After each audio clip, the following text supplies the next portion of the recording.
Hello students, आप सभी का एक बार फिर से एसवीएस यूट्यूब चैनल पर स्वागत है। कल हमने इलेक्ट्रिक फील्ड के कुछ क्वेश्चन किए थे और आज हम उन्हीं क्वेश्चनों को आगे बढ़ाते हैं। जैसे आपके पास कल आपने किया था कि 3 पॉइंट पे हमने इलेक्ट्रिक फील्ड इंटेंसिटी निकाली थी ए, बी और सी पे। उसके बाद जो ट्रायंगल ली थी जो उस क्वेश्चन में हमने वो इक्विलैटरल ट्रायंगल ली थी। आज हम एक ट्रायंगल लेते हैं जो कि राइट एंगल ट्रायंगल है। ये राइट एंगल ट्रायंगल। अब इसका पता कैसे चला राइट एंगल ट्रायंगल है? इसमें दिया हुआ है कि ये जो साइड है ये 3 सेंटीमीटर है, ये साइड 5 सेंटीमीटर है और ये साइड 4 सेंटीमीटर है। तो आपको बताना है कि इस पॉइंट पे इलेक्ट्रिक फील्ड इंटेंसिटी कितनी होगी। अगर आपको चार्ज दिए हैं, आपको चार्ज की जो वैल्यू दी है वो दी है 1.2 इंटू 10 की पावर -8 और यहाँ पर जो चार्ज दिए कूलम में ये जो है माइनस के 1.6 इंटू 10 की पावर -8। तो देखिए कल के क्वेश्चन के हिसाब से देखें तो कल चार्ज भी सेम थे और आज चार्ज भी अलग है और साइड्स में जो डिस्टेंस है वो भी अलग अलग है। और मैंने कहा कि एक राइट एंगल ट्रायंगल है। कैसे पता चल रहा है कि ट्रिपलेट से देखिए पाइथागोरस थ्योरम को ये फॉलो करता है कि 3 का स्क्वायर प्लस 4 का स्क्वायर इक्वल टू 5 का स्क्वायर है।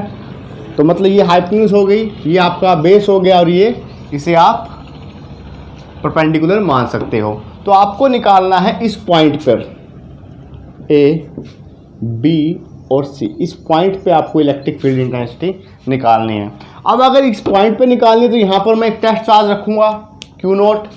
अगर मैं पॉजिटिव टेस्ट चार्ज रखता हूँ यहाँ पर Q0, तो इस पे पॉइंट पर इस ए के कारण जो इलेक्ट्रिक फील्ड लगेगा उसकी डायरेक्शन क्या होगी? ये होगी, ठीक है।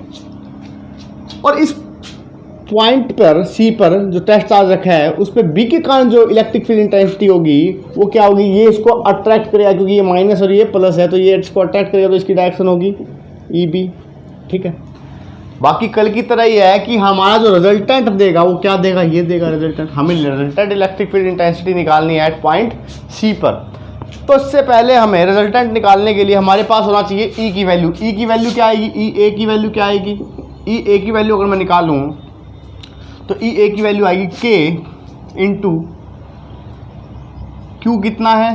1.2 इंटू 10 की पावर -8। डिस्टेंस कितनी है? 3 का स्क्वायर। डिस्टेंस कितनी है? 3 का स्क्वायर। तो K की वैल्यू कितनी होती है? 9 इंटू 10 की पावर 9।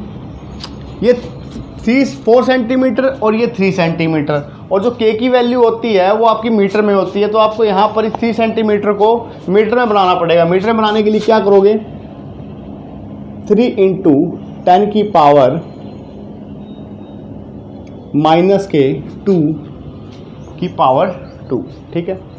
3 इंटू 10 की पावर -2। तो सेंटीमीटर को जब मीटर में कन्वर्ट करते हैं तो हम क्या करते हैं? भाग में 100 लगाते हैं, क्योंकि 1 मीटर में 100 सेंटीमीटर होते हैं। तो इसे सोल्व करो। K की वैल्यू रख दी हमने 1.2 इंटू 10 की पावर -8 अपॉन में 3 स्क्वायर आ जाएगा। ये आ जाएगा 10 की पावर -4। 3 का स्क्वायर 9। अब 9 से 9 कट हो जाएगा तो इसकी वैल्यू कितनी आ जाएगी? 1.2। 9 ये ऊपर चला जाएगा तो ये प्लस हो जाएगा 13, तो ये आएगा 10 की पावर 5, ठीक है। तो EA की वैल्यू जो आ गई 10 की पावर 5, 1.2 इंटू 10 की पावर 5 न्यूटन पर कूलम, ठीक है। EB की वैल्यू मैं यहाँ निकाल रहा हूँ। EB की वैल्यू कितनी आएगी? इसके और इसके बीच में K इंटू चार्ज कितना है? 1.6 इंटू 10 की पावर -8, ठीक है। डिस्टेंस कितनी है? 4 इंटू इसको फिर मीटर में बनाएंगे तो कितना आएगा? स्क्वायर। तो यहाँ से हम करें कि K का वैल्यू कितनी आएगी? 9 इंटू 10 की पावर 9 इंटू 1.6 इंटू 10 की पावर -8 अपॉन में 16 इंटू 10 की पावर -4, ठीक है। इसका 16 हो गया, 10 की पावर -4 आ गई। इस पॉइंट को अगर मैं हटाऊं, इस पॉइंट को अगर हटा दूं तो यहाँ पर मैं नो कर सकता हूँ। इस पॉइंट को अगर मैं हटा दूं तो यहाँ पर मैं नो कर सकता हूँ कि ये पॉइंट हट जाएगा। तो ये इसका मतलब ये एक पावर बढ़ जाएगी, मतलब 1 अपॉन में जो वैल्यू होगी वो इसकी बढ़ जाएगी। अब देखिए सोल्व कीजिए इसे, 16 से 16 गया, ठीक है। तो ये बनेगा आपका 9 इंटू 10 की पावर -4। आप इसको थोड़ा सही कीजिए पॉइंट में, तो इसको भी सही पॉइंट में, 0.9 इंटू 10 की पावर -5। तो ई बी की वैल्यू आ गई 0.9 इंटू 10 की पावर 5। अब हमें निकालना है रिजल्टेंट। रिजल्टेंट निकालने के लिए हमारे पास ई ए की डायरेक्शन ये है, ई बी की, तो रिजल्टेंट आएगा यहाँ से। और ये कितना डिग्री है बीच में एंगल, 90 डिग्री। तो मैं कह सकता हूँ कि नेट जो ई आएगा वो कितना आएगा, ई ए का स्क्वायर प्लस ई बी का स्क्वायर प्लस 2 ई ए ई बी कोस 90। अब कोस 90 कितना होता है, कोस 90 होता है 0, तो ये पार्ट 0 हो जाएगा, ये कंप्लीट पार्ट 0 हो जाएगा। और ई ए का स्क्वायर कितना होगा, ई ए का स्क्वायर की जगह वैल्यू रखूंगा मैं, ई ए की जो वैल्यू है मेरी 1.2 इंटू 10 की पावर 5 स्क्वायर। ई बी की जो वैल्यू आई है वो कितनी आई है, प्लस 0.9 इंटू 10 की पावर -5 का स्क्वायर, ठीक है। प्लस आएगा, ये प्लस आएगा, ये ऊपर गया प्लस का हो गया, 0.9 अगर लगाओगे तो एक प्लस और आ जाएगा, तो ये कितना आया, प्लस के 5। अब इसका सॉल्यूशन क्या होगा, इसका आंसर जो दिया है वो चीज देखिए, सॉल्यूशन 10 की पावर 5, 10 की पावर 5, 10 की पावर 5 का स्क्वायर करोगे 10 की पावर 10 होगा, इसका भी 10 की पावर 10 होगा। जब इससे ये कटेगा, रूट कटेगा 10 की पावर का, तो 10 की पावर 5 ही आएगा। एक तो ये हो गया आपका, ठीक है। स्क्वायर से स्क्वायर कैंसिल, और ये कितना हो जाएगा अगर आप इसे सोल्व करोगे, तो ये आएगा आपका 1.5। तो ये आ गया आपका जो लास्ट आंसर है 1.5 इंटू 10 की पावर 5, इसका जो आंसर होगा वो आ जाएगा आंसर, ठीक है, न्यूटन पर कूलम। अब इसके अंदर क्वेश्चन में हमें दिया था कि इसकी डायरेक्शन और बतानी है हमें, दिशा और बतानी है। अगर दिशा थीटा की फॉर्म में अगर हमें निकालना हो, एंगल निकालना हो थीटा, हमें डायरेक्शन में अगर हमसे ये एंगल पूछ लिया जाए, ये एंगल पूछ लिया जाए, तो एंगल कैसे निकालोगे, ये एंगल कैसे आप निकालोगे। तो टेंजेंट थीटा क्या होता है, टेंजेंट थीटा आपका इसमें बनेगा E B by E two by E one. और ई टू कितना है यहाँ पर अगर देखा जाए, तो ई टू की वैल्यू है आपकी ई बी के बराबर। तो यहाँ पर टेंजेंट थीटा जो आएगा, tangent theta E B by E A, ठीक है। तो ये आपकी वैल्यू आ जाएगी, इनकी वैल्यू रखोगे तो आप थीटा की वैल्यू भी निकाल सकते हो अगर ये पूछा जाए तो, ठीक है। और नेक्स्ट क्वेश्चन देखते हैं, डाइपोल मूवमेंट से रिलेटेड।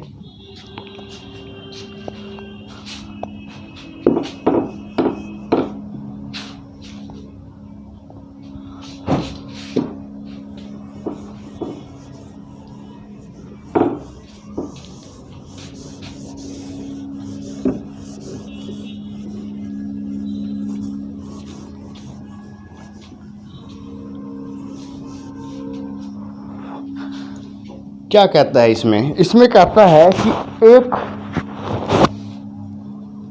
इक्विलेटरल ट्रायंगल है जिसके अंदर 3 चार्ज उनके कॉर्नर पर इस प्रकार से लगाए हैं। आपको बताना है कि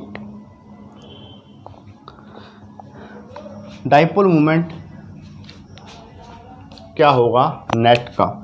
देखिए जैसे आपको क्या कहा है, इसने कहा है कि 3 चार्ज है, -q प्लस 2q, ठीक है। और आपको बताना क्या है, ये साइड है आपकी a और ये साइड है a और ये भी साइड कितनी है a। आपको बताना है इसमें कि डाइपोल मूवमेंट बताना, नेट डाइपोल मूवमेंट निकालना है इसके अंदर। डाइपोल मूवमेंट क्या होगा नेट। तो अगर मैं डाइपोल मूवमेंट की बात करूं तो डाइपोल क्या होता है, डाइपोल -q और q की अरेंजमेंट प्लस q की, और इसकी डायरेक्शन क्या होती है -q से q की तरफ। डाइपोल मूवमेंट की डायरेक्शन क्या होती है -q से q की तरफ। तो यहाँ से ये माइनस से पॉजिटिव की तरफ आएगा, यहाँ से ये माइनस से पॉजिटिव की तरफ आएगा।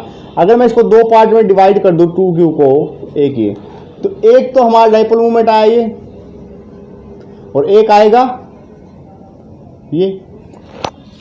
अब अगर डायरेक्शन की बात करें तो -q से q पे इसकी डायरेक्शन आएगी, तो मैं इसे कह सकता हूं माइनस इसकी जो वैल्यू दी है, नहीं दिया कुछ, तो हम इसे अपनी तरफ से मान लेते हैं P1, ठीक है। इसे मान लिया हमने P1, डायपोल मोमेंट P1।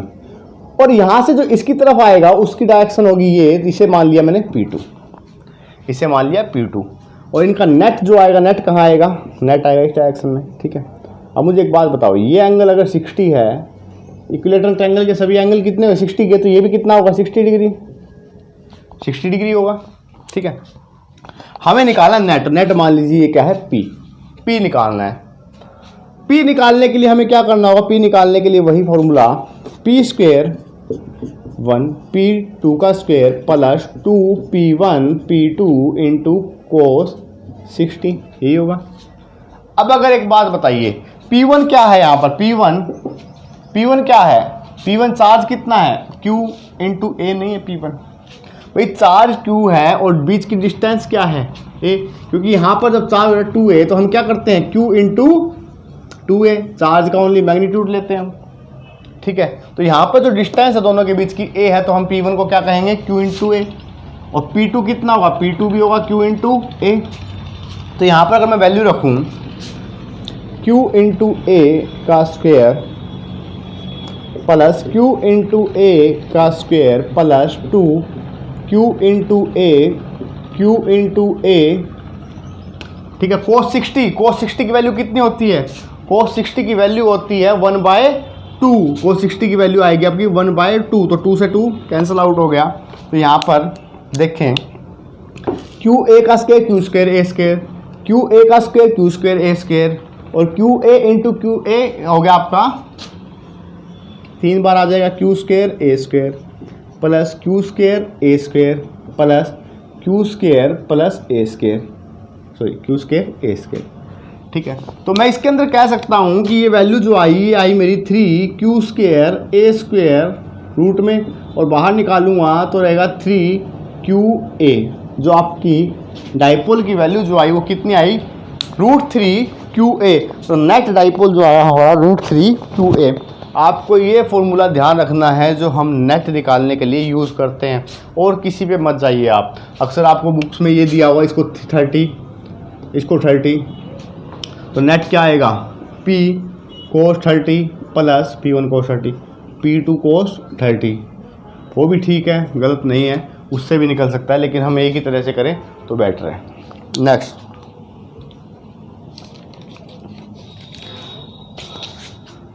अगला आप शुरू करते हैं हम क्वाड्रिलेटरल से रिलेटेड क्वेश्चन।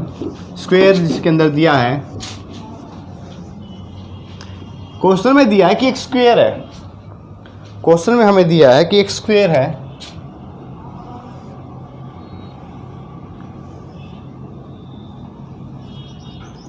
जिसके चारों कॉर्नर पे चार्ज रखा हुआ है।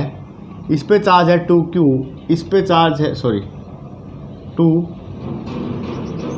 माइक्रोकूलम, 2 माइक्रोकूलम, इस पे चार्ज है -5 माइक्रोकूलम, इस पे चार्ज है 2 माइक्रोकूलम, और इस पे है -5 माइक्रोकूलम, ठीक है। आपको बताना है कि स्क्वायर के सेंटर पे चार्ज कितना होगा। स्क्वायर के सेंटर पे मतलब सेंटर कहाँ बनेगा, जहाँ पर इसके डायगोनल एक दूसरे को काटेंगे, इंटरसेक्ट करेंगे, तो ये आपका इसका सेंटर। इस पे बताना आपको कि नेट फोर्स कितना होगा, नेट फोर्स बताना है कि इस पे नेट फोर्स कितना होगा, ठीक है। अब एक बात बताइए, अगर इस सेंटर पे बात करूं इन दोनों की वजह से, तो मान लीजिए ये A है, ये B है, ये C है और ये D है, ठीक है। तो अगर मैं इस पे बात करूं, यहाँ पर टेस्ट चार्ज रखता हूँ, तो ये इसको रिपेल करेगा, और रिपेल करेगा तो फोर्स आएगा इस साइड है, फोर्स भी आ सकता है, इलेक्ट्रिक फील्ड इंटेंसिटी भी हो सकता है, दोनों एक ही बात है। इसकी डायरेक्शन क्या होगी, FA की डायरेक्शन इस साइड होगी, रिपेल होगा, तो ये इसे क्या करेगा, ये इसे इस साइड रिपेल करेगा, तो FC जो है, FC की डायरेक्शन ये होगी फोर्स की, ठीक है। यहाँ पर जब मैंने पॉजिटिव टेस्ट चार्ज रखा तो -5 माइक्रोकूलम इसको क्या करेगा, अट्रैक्ट करेगा, तो यहाँ पर हो जाएगी FD फोर्स की डायरेक्शन, और इसी टेस्ट चार्ज को ये -5 माइक्रो कूलम भी क्या करेगा, अट्रैक्ट करेगा, तो ये हो जाएगी FB की डायरेक्शन। तो आपको नहीं लग रहा कि इस फोर्स को ये कैंसिल आउट कर रहा है, क्योंकि बराबर फोर्स होंगे। इस फोर्स को इसने कैंसिल आउट किया, इसको इसने कैंसिल आउट किया, तो नेट फोर्स सेंटर पे क्या होगा, F नेट एट सेंटर कितना होगा, 0। सेंटर पे जो नेट फोर्स होगा वो आपका 0 आ जाएगा। कुछ नहीं करना इसमें, सिर्फ आपको समझना है कि क्वेश्चन में जब आपके सेम दे रखे हो, अपोजिट कॉर्नर पे सेम चार्ज दिए हो, तो आप डायरेक्टली बिना कुछ सोचे उसका आंसर 0 दोगे। अगर अलग अलग दिए हो तो हम निकाल लेंगे। आगे करते चलिए।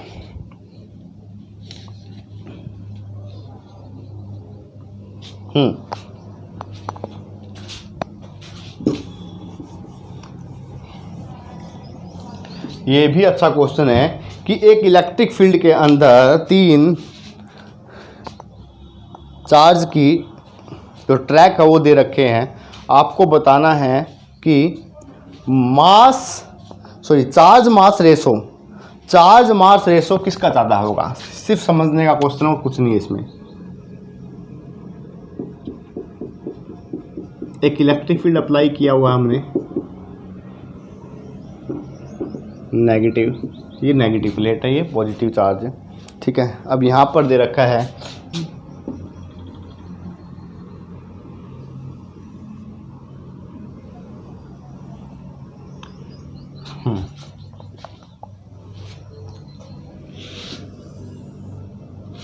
ये पहला, ये दूसरा और ये तीसरा।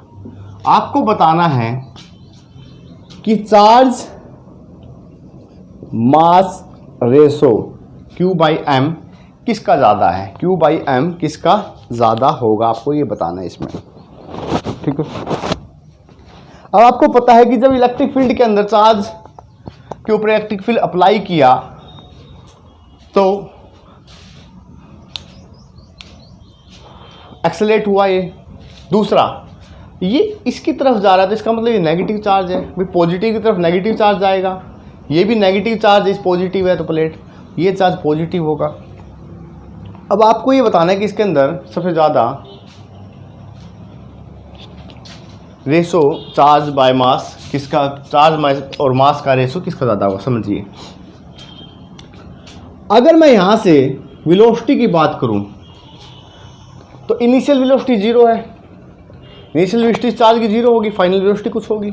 चलो छोड़िए। एक्सेलरेशन मान लीजिए a है, लेकिन अगर मुझे एक्सेलरेशन का पता चल जाए तो मैं क्वेश्चन को कर सकता हूँ अच्छे से। कैसे कर सकता हूँ वो समझिए कि अगर मैं इक्वेशन की बात करूँ तो y = हाफ at² आएगा, y = हाफ at² आएगा, क्योंकि मुझे चार्ज बाय मास की बात करनी है। और चार्ज बाय मास मैं यहाँ से कैसे लेके आऊँगा वो देखिए, ये आएगी इक्वेशन। अब मुझे ये बताइए कि एक्सेलरेशन क्या होता है, फोर्स बाय m, और इलेक्ट्रिक फील्ड के अंदर जो फोर्स लगता है वो क्या होता है, QE m। आ गया ना ये चार्ज बाय मास। तो मैं यहां पर ये भी लिख सकता हूं कि हाफ QE/m t² लिख सकता हूं। और यहां से अगर मैं बात करूं तो y is directly proportional to Q/m के होगा, y is directly proportional to Q/m के बराबर होगा। और इसका मतलब ये है कि जिसका y ज़्यादा होगा तो चार्ज बाय m का रेशो भी उसका ज़्यादा होगा, यही मतलब है इसका। अब इस क्वेश्चन पे आइए।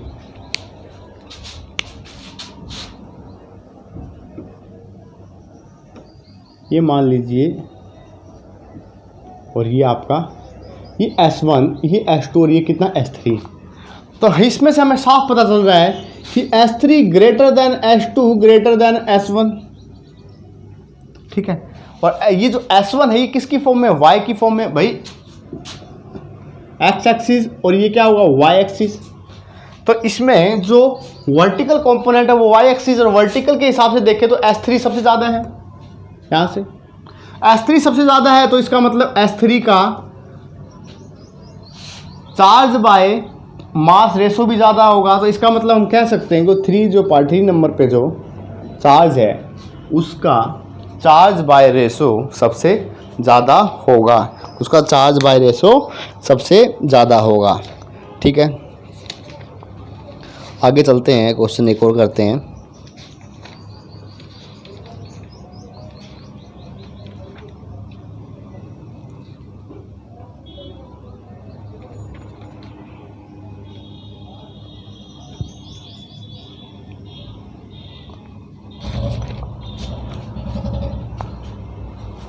नेक्स्ट क्वेश्चन,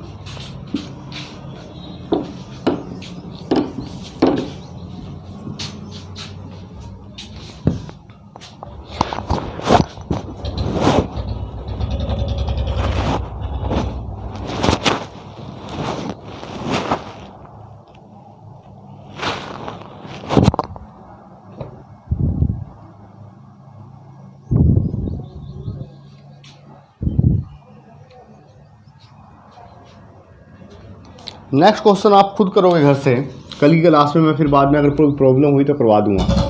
आपको दिया है कि एक स्क्वायर है ए बी सी डी, इसके चारों कॉर्नर पे चार्ज है Q प्लस Q।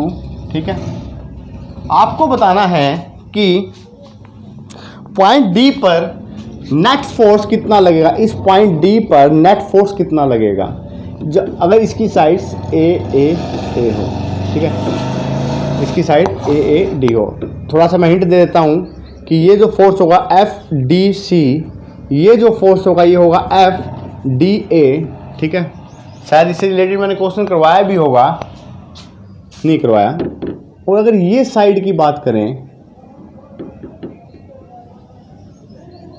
ये साइड होगी ए रूट टू ए। ठीक है, तो इस पे जो फोर्स इधर लगेगा ये क्या होगा, एफ डी बी। ठीक है, तो आपको इसी के अंदर बताना है कि एफ डी पर टोटल फोर्स कितना लगेगा। मैंने हिंट दे दिया है, आप बड़े आराम से कर लोगे। नेक्स्ट क्लास में कल की में हम आगे क्वेश्चन करेंगे, कुछ कंसेप्चुअल पार्ट भी करेंगे। तब तक के लिए थैंक यू, पढ़ते रहिए।